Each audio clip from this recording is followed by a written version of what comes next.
Hello everyone, কেমন আছেন সবাই? আশা করছি সবাই ভালো আছেন।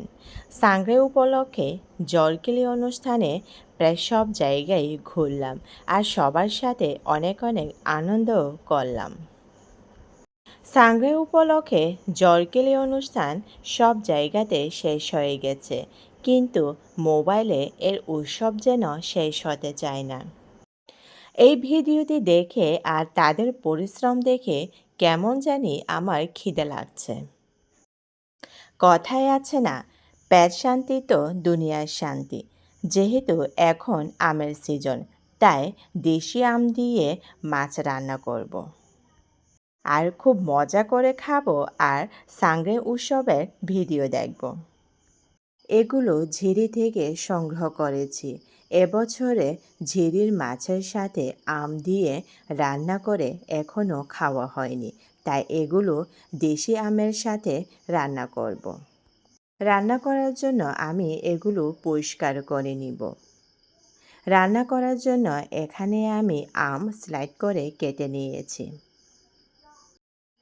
সব আম রান্না করে খাওয়া যায়, কিন্তু দেশি আমের স্বাদটাই কিন্তু আলাদা। মাছ পরিষ্কার করে নেওয়ার পর আমি এখানে দিয়ে দিয়েছি।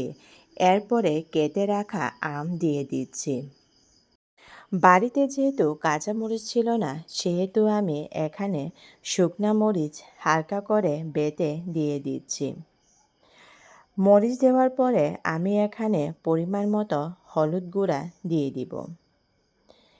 এরপরে কেটে রাখা পেঁয়াজ, রসুন আর আদা দিয়ে দিব।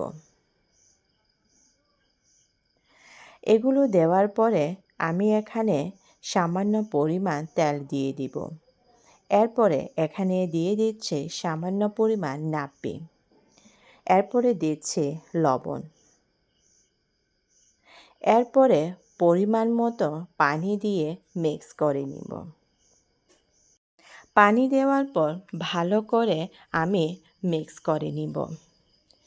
এরপরে ঢাকনা ঢেকে রান্না করে নিব। আমার রান্না প্রায় হয়ে গিয়েছে। এখন আমি লবণ পরিমাণ মতো হয়েছে কি না টেস্ট করে নিব।